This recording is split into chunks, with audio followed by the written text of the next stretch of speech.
Donc,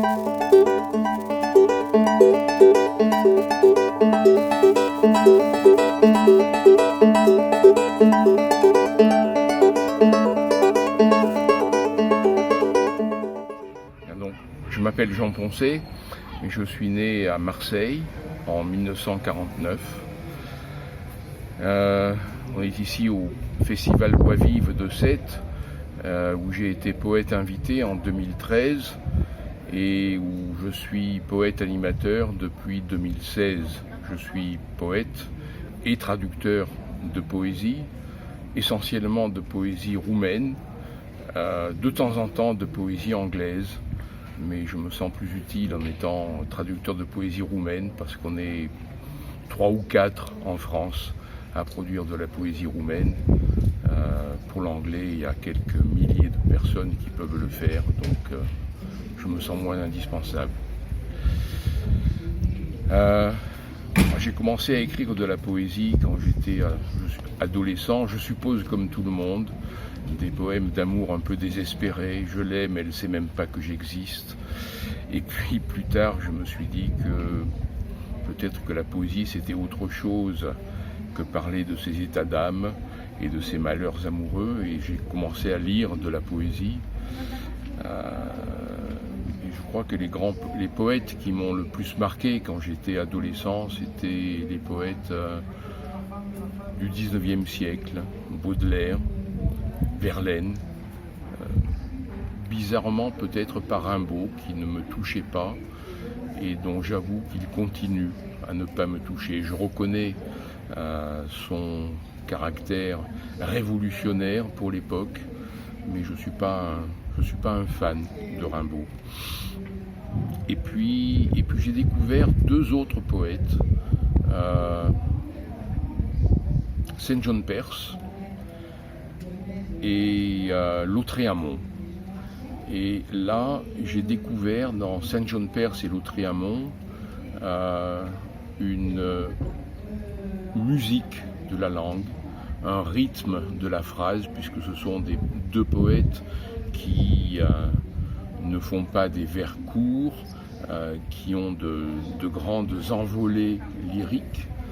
Et j'ai compris, je crois, avec eux, que la poésie, c'est d'abord une musique des mots, c'est une mélodie, c'est un rythme de la langue. Et j'ai commencé à travailler un peu là-dessus et j'ai écrit des poèmes dont certains aujourd'hui, je me sens capable de les relire sans rougir, même si j'ai bien changé depuis. Pour autant, écrire des poèmes était une chose, mais c'était une activité, je dirais, intime pour moi, parce que c'était une sorte de nécessité intérieure, et il ne m'était jamais venu à l'idée que ces poèmes pourraient être publiés. Ma mère était libraire, mon père était postier, mais c'était un grand lecteur, et dans la culture familiale, il y avait 2 sortes de gens. Il y avait ceux qui lisaient et ceux qui écrivaient, et nous, on faisait partie de la catégorie de ceux qui lisaient et pas de ceux qui écrivaient. Et quand j'étais étudiant, j'ai habité pendant 2 ans dans une petite maison que me louait un artiste peintre, un vieux monsieur qui avait pas loin de 80 ans quand j'étais chez lui et qui avait eu une vie culturelle très large, qui allait bien au-delà de la peinture, qui avait été ami de poètes, d'écrivains, d'hommes de radio.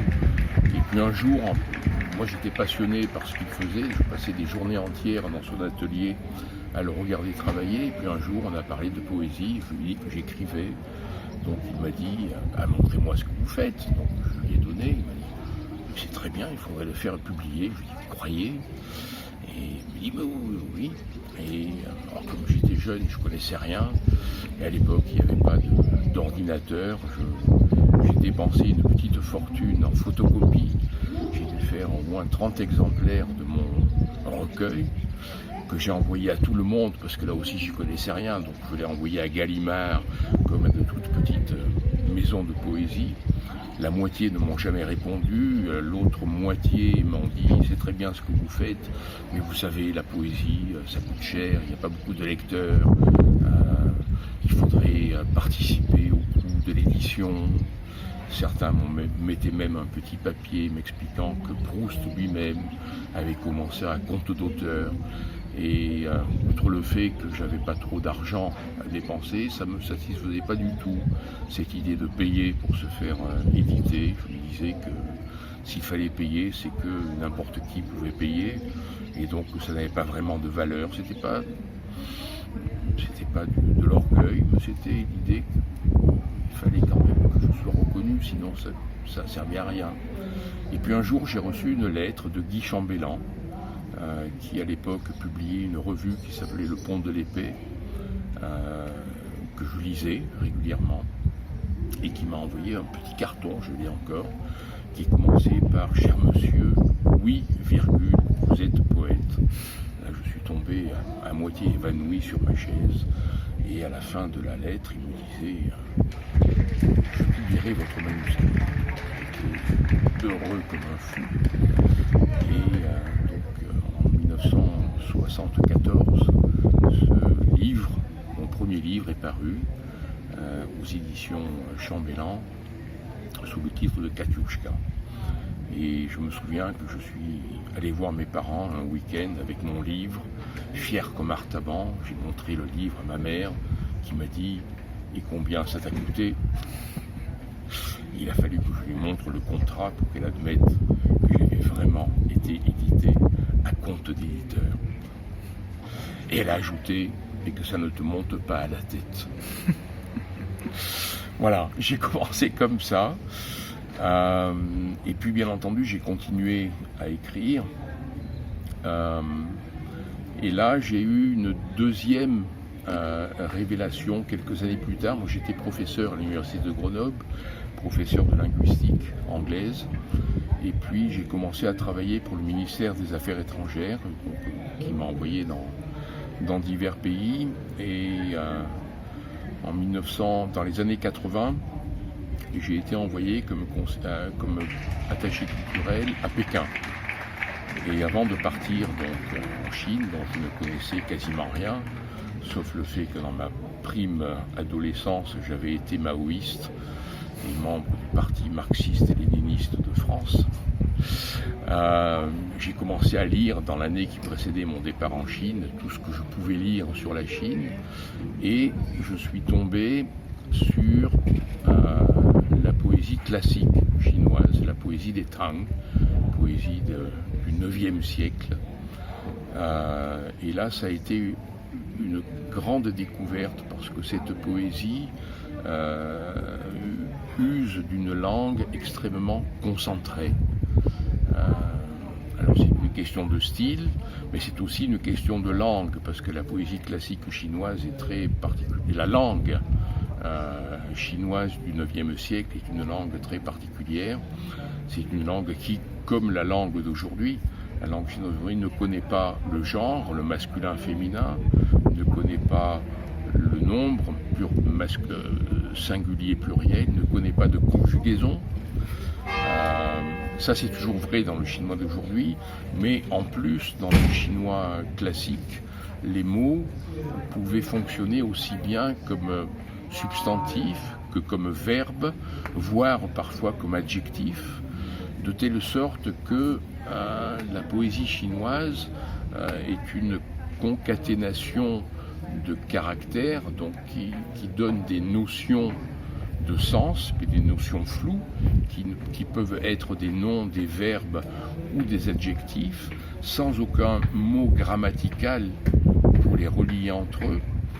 Et donc la lecture de cette poésie produit non pas un sens précis, mais une sorte de halo sémantique, de brume de sens, dans lesquels le lecteur a son rôle à jouer pour créer le sens qui lui convient, un sens précis, mais qui peut être autre le lendemain, parce qu'on peut le lire différemment. Et je me suis dit, ce que je ressentais de ce que devait être la langue poétique, c'est-à-dire une langue extrêmement concentrée, qui produise du sens avec le minimum d'outils linguistiques. C'est ça que je veux faire. Alors bien sûr, on ne peut pas faire ça en français, parce qu'en français, obligatoirement, un mot, il est masculin ou il est féminin, il est singulier ou il est pluriel, le verbe est obligatoirement conjugué, sauf à faire tout un poème à l'infinitif ou au participe présent. Mais ce que je m'efforce de faire depuis, c'est précisément d'éviter tout élément discursif.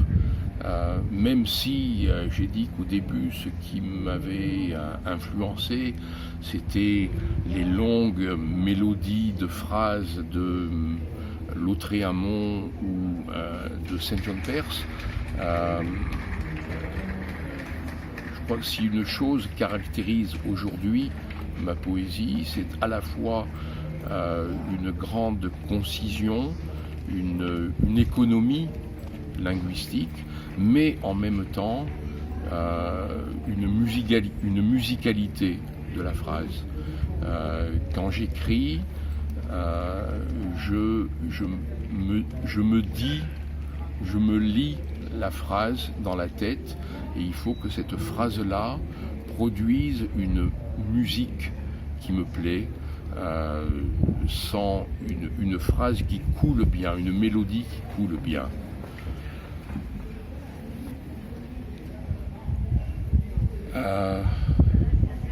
Mon deuxième recueil est un recueil que j'ai écrit précisément en Chine, que j'appelle mon recueil chinois.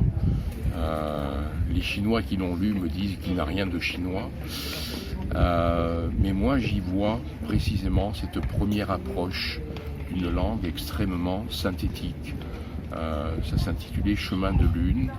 C'est un recueil que j'ai écrit pendant et à la suite d'un séjour que j'ai fait pendant une semaine au sommet du mont Huashan. Le mont Huashan, c'est l'une des 5 montagnes sacrées du taoïsme en Chine, et au sommet de cette montagne, il y a 3 temples taoïstes. Et j'ai passé une semaine dans une petite cellule où louaient les moines ou touristes de passage. Il n'y en avait pas beaucoup, parce qu'il fallait crapahuter dans la montagne pendant 7 heures pour arriver en haut. Et donc, ce qui pour moi est chinois, mais que manifestement les Chinois ne perçoivent pas beaucoup, c'est à la fois un imaginaire très inspiré par les paysages chinois, qui sont ces paysages qu'on trouve aussi dans la peinture classique chinoise. Peinture en chinois, ça se dit shan shui, c'est-à-dire montagne et eau, montagne et fleuve, rivière. Et c'est vrai qu'en Chine, il y a beaucoup de montagnes qui sont des montagnes karstiques, qui sont d'énormes pitons calcaires, qui s'élèvent comme une dent au milieu de plaines parfaitement plates, au milieu desquelles coulent des rivières. Et donc j'ai travaillé là-dessus, sur la relation que l'homme a avec la nature, avec une nature monumentale qui nous dépasse, et ce que ça peut faire vivre en nous. Et je l'ai écrit de la façon la plus linguistiquement concise possible. Et après la Chine, j'ai continué d'écrire sur d'autres sujets, mais qui sont toujours des sujets qui mêlent, je dirais, une réflexion que je n'ose pas qualifier de philosophique, mais une réflexion qui part du réel. Donc ma poésie n'est pas une poésie intellectuelle, philosophique, mais c'est une poésie qui fait le va-et-vient entre le monde réel et une pensée sur le monde et notre place dans le monde et l'univers. Oui, ensuite, à mon retour de Chine, j'ai eu la chance d'être accueilli au conseil de rédaction d'une revue à Marseille, la revue Sud, qui dans les années 70, 80 et le début des années 90 a été l'une des plus prestigieuses revues de France. Et si jusqu'alors j'avais continué de travailler tout seul dans mon coin à écrire mes poèmes et ensuite à essayer désespérément de trouver un éditeur, parce que c'était pas plus facile de publier le deuxième et le troisième volume que le premier, j'ai eu la possibilité à partir de la fin des années 80 de fréquenter chaque semaine un cercle de poètes reconnus, assis, qui avaient une carrière, qui pouvaient parler de poésie, alors que moi j'avais du mal à en parler, j'en écrivais mais j'en parlais pas.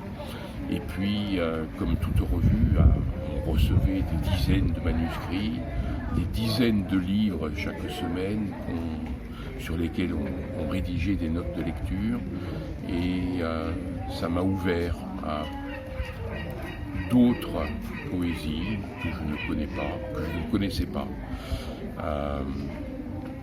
Et puis ça m'a incité à écrire peut-être de façon plus constante, plus consciente, à dépasser, je dirais, l'inspiration du moment, mais à faire un véritable travail d'écriture. Même si aujourd'hui encore, je ne fais pas partie de ces écrivains qui tous les matins se lèvent et se disent pendant 3 heures je vais écrire, je mets devant une feuille blanche et j'écris, ça je peux pas faire, plus franchement ça m'intéresse pas. Je continue à écrire quand j'en ressens le besoin, quand quelque chose que j'appelle un éclair ou une illumination, c'est-à-dire une phrase, un mot, me dit tiens, ça c'est bien, je vais travailler là-dessus. Ensuite, ça, par arborescence, ça génère un texte, mais l'idée de m'asseoir devant une feuille blanche et de commencer à écrire quelque chose, non, ça je ne peux pas faire. Et qu'est-ce que tu penses à propos de la poésie actuelle francophone? La poésie actuelle francophone est extrêmement variée. J'avoue que je ne me reconnais pas dans certaines formes de poésie, qu'elles soient d'ailleurs francophones ou non, qui sont des poésies ou bien extrêmement obscures, qui tordent le cou à la langue au point qu'elle en est complètement déstructurée, où le sens est masqué derrière un discours, un travail sur la langue qui, d'une certaine façon, tue ou étouffe le sens. Je ne citerai pas de nom, mais là je ne me retrouve pas du tout. De même que je ne me reconnais pas dans une poésie que je qualifierais d'universitaire, qui est une poésie qui parle de poésie, qui réfléchit sur la poésie. Je pense que la poésie n'est pas vraiment le lieu de discourir sur la poésie. On peut le faire, mais de façon... on peut le faire dans des livres, et c'est parfaitement légitime. On peut, au détour d'un poème, parler de poésie, mais je crois que la fonction première de la poésie, c'est de parler du monde, de notre rapport au monde, dans un langage poétique.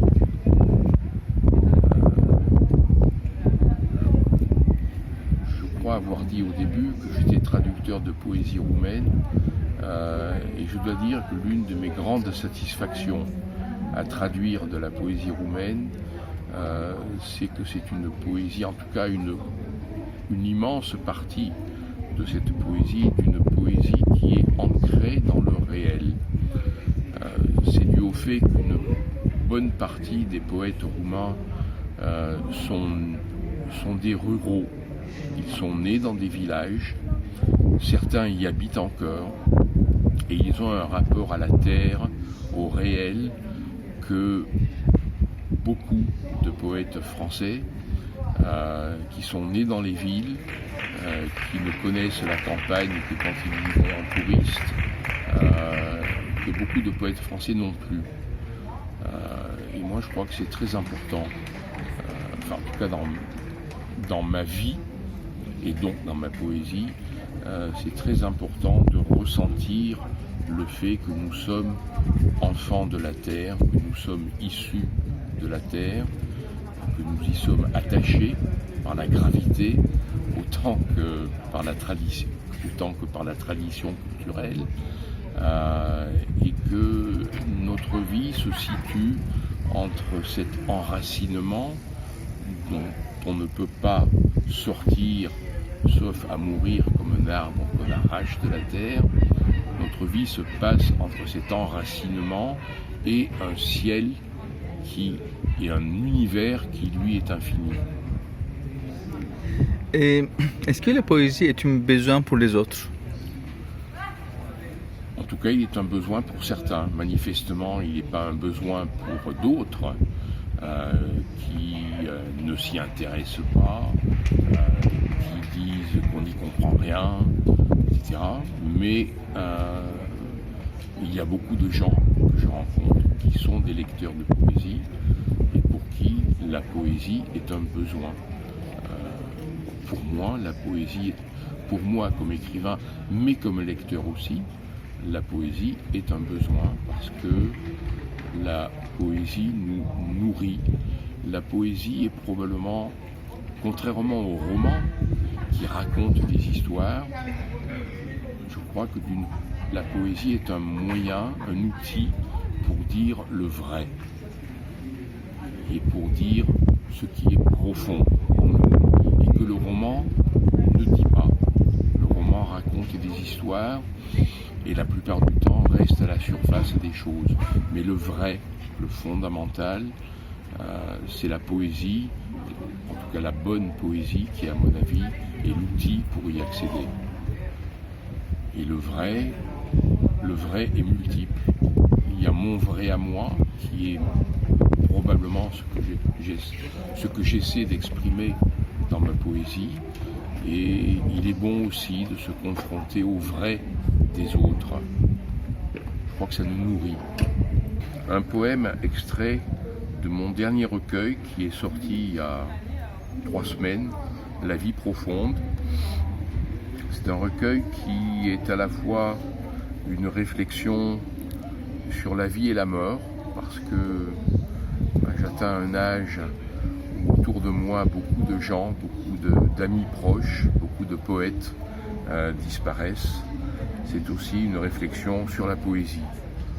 Je pourrais lire un poème de ce recueil. Tu marches dans le monde, car il n'est point d'ailleurs. D'autre richesse n'a ni nul désir de posséder la terre. Qu'elle accueille ton corps, il suffira. D'abord, il fallut trouver le gué pour franchir la rivière du temps, polisseur de vie autant que de galets. Et depuis, tu gravis les sentes qui sinuent vers la cime du mont. Folle pourtant serait la certitude que s'y débonde le ciel. Plus tard, de cela seul es-tu sûr, le chant du rossignol proclamera le pur.